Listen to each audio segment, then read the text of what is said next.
فرائض کی سنت طریقہ. اب وضو کن چیزوں سے ٹوٹ جاتا ہے وہ بھی دیکھ لیں. بہت معمولی اور بہت کم چیزیں یاد رکھ لیجیے, فائدہ ہوگا کہ وضو کب ٹوٹتا ہے. بہت سے لوگ میوزک سنے تو وضو ٹوٹتا کیا, کوئی بچے کو میں ننگا دیکھ لیا نماز کے وضو میں حالت میں, کیا میرا وضو باقی رہا کیا.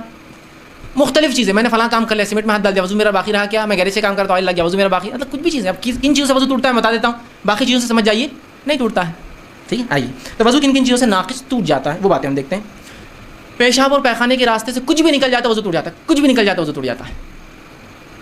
کچھ بھی, پیشاب نکل گیا, پیخانہ نکل گیا, منی نکل گئی, مزی نکل گئی, ودی نکل گئی, ندی نکل گئی, اس کے علاوہ ہوا خارج ہو, کچھ بھی ہوا تو وضو ٹوٹ گیا. اب بہت سے لوگ بولتے ہیں پیشاب پیخانہ سمجھ میں آ رہا ہے کہ ہم دھو لیتے ہیں, لیکن ہوا خارج تو کیوں ٹوٹ جاتا ہے. اصول ہے کوئی چیز بھی خارج ہونے سے وضو ٹوٹ جاتا ہے. کچھ چیزوں کو صاف کرنا ہوتا ہے, کچھ چیزوں کو صاف نہیں کرنا ہوتا ہے. سمپل, اتنا ہی سادہ ہے. تو کوئی بھی چیز نکل جائے پیشاب اور پیخانے کے راستے سے تو آپ کا وضو ٹوٹ گیا. پہلا وضو کا ناقص, شرمگاہ سے کوئی چیز کا نکلنے سے وضو ٹوٹ جاتا ہے. پہلا. دوسرا, لیٹ کر گہری نیند لینے سے وضو ٹوٹ جاتا ہے. یاد رکھیے, ٹھیک ہے. پہلی جو روایت تھی جو میں نے کہا پیشاب پیخانے سے وضو ٹوٹ جاتا ہے یا کوئی بھی چیز, اس کے تعلق سے صحیح بخاری کی روایت ہے. آپ صلی اللہ علیہ وسلم نے کہا لا يقبل الله الصلاة احدكم اذا احدث حتى يتوضا. اللہ تعالیٰ اس شخص کی عبادت کو قبول نہیں کرتا, نماز کو, جس کو حدث کہتے ہیں, پیشاب پیخانے کے راستے سے کچھ بھی نکل جائے, نکلا ہو اور اس نے وضو نہ کیا, وہ قبول نہیں ہوتی. دوسرا کہ گہری نیند اگر آپ لیٹ کر سو گئے تو وضو ٹوٹ جاتا. کھڑے سو رہے تو جیسا مسجد میں آپ بیٹھ گئے اور نیند لگ گئی, اس سے نہیں ٹوٹتا. لیکن لیٹ گئے, اس لیے کہ آپ صلی اللہ علیہ وسلم فرماتے ہیں, اور آپ نے فرمایا, ابو داؤد کی روایت ہے, آنکھ دبر مطلب آنکھ اور پیٹھ جو ہوتا ہے, دبر مطلب پیٹھ کا بندھن ہے, ریلیشن ہے. اور آپ نے فرمایا اگر کہا جو سو جائے اسے چاہیے کہ وضو کرے, چونکہ اب آنکھ لگ گئی اور پیٹھ آپ نے جھکا دی تو پھر آپ کو وضو کرنا پڑے گا, اس کا تعلق ہے. اگر آپ سیدھے بیٹھے ہیں تو دیکھیے, اگر آپ سیدھے بیٹھے ہیں اور نیند لگ گئی تو آپ کی ہوا خارج ہونے کے امکانات بالکل نہیں ہوتے ہیں. آپ اگر لیٹ گئے تو آپ ہو سکتا ہے کیا ہوا ہوگا آپ کو پتہ نہیں. تو نیند سے بذات خود وضو نہیں ٹوٹتا, نیند کی وجہ سے چونکہ آپ سیدھے نہیں تھے, لیٹ گئے, وضو ٹوٹ چکا ہو سکتا ہے. ٹھیک, تو دوسرا وضو ٹوٹنے کا یہ. اسی طرح تیسرا, بے ہوشی یا نشہ یا مجنون, جنون چڑھنے سے وضو ٹوٹ جاتا ہے. اس لیے کہ ان حالات میں آپ نے کیا کیا آپ کو علم نہیں, ہوا خارج کر دی ہوں گی, پیشاب پیخانہ نہیں کا آپ کو علم بھی نہیں ہوتا ہے, مجنون ہو گئے. کسی کو ہوتا نا دورے پڑ جاتے جنون کے, کچھ لوگ ہوتے ہیں جو نشہ کر لیا کسی نے, یا ٹھیک بے ہوش ہو گئے, تو ان میں وضو نہیں رہتا, پھر آپ کو وضو کرنا ہوگا. تیسری چیز. اسی طرح چوتھی چیز, ہتھیلی کو کھلا بغیر کپڑے کی آڑ سے شرمگاہ کو لگا دینا. اور شرمگاہ سے مراد اگلا اور پچھلا دونوں حصہ ہوتا ہے.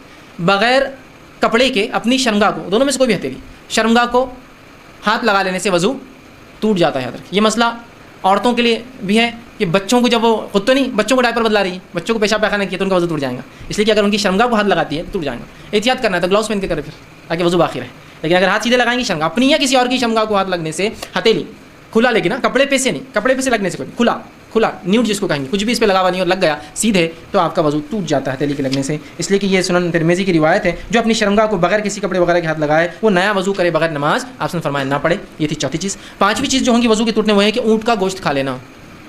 آپ صلی اللہ علیہ وسلم نے کچھ صحابہ نے آپ کے سامنے بکری اور مینڈے کا گوشت کھایا اور کہا کہ ہم وضو کریں, آپ نے کہا ضرورت نہیں. پھر ایک صحابی نے اونٹ کا گوشت کھایا اور کہا کہ ہم وضو کریں, تو کہاں وضو کر لیں. اسی طرح آپ صلی اللہ علیہ وسلم کو دیکھا کہ آپ نے جب اونٹ کا گوشت کھایا تو آپ وضو کرتے, اس کے بغیر نماز نہ پڑھتے, تو اونٹ کا گوشت کھانے سے وضو ٹوٹ جاتا ہے. اس لیے بہت سے لوگ اگر دعوت دیتے ہیں اور اونٹ کا گوشت ہو تو ان کو بولنا پڑے گا اونٹ کا گوشت, تاکہ جو لوگ وضو سے ان کو پھر سے وضو اب دہرانا ہوگا. ٹھیک ہے, تو یہ تھے وہ چیزیں جن سے وضو ٹوٹ جاتا ہے, بس اتنی ہے. اب اس کے علاوہ بھی ہے, جیسا کہ اسلام چھوڑ دینا, میں سمجھتا ہوں ان کی ضرورت نہیں, ریلیونٹ نہیں ہو. ایک مسلمان کے لیے بات ہو رہی ہے ارتداد, کوئی اسلام کو چھوڑ دے تو وضو کی ہر چیز کی ختم ہو جاتی ہے. اسی طرح عورت کو جو ہے شہوت کے اس سے ہاتھ لگانا, تو میں سمجھتا ہوں یہ بات بالکل سمپل ہے کہ شہوت سے جب آپ کسی کو ہاتھ لگائیں گے تو ظاہر سی بات ہے آپ کو کیا ہوتا ہے, جس میں تبدیلیاں آتی ہیں اور شرمگاہ سے کچھ نہ کچھ مادے ضائع نکلنا شروع ہو جاتے ہیں, تو ظاہر سی بات ہے وضو ٹوٹ جاتا ہے. لیکن عام اعتبار سے اتنا ٹوٹتا ہے. اب وہ باتیں جن باتوں سے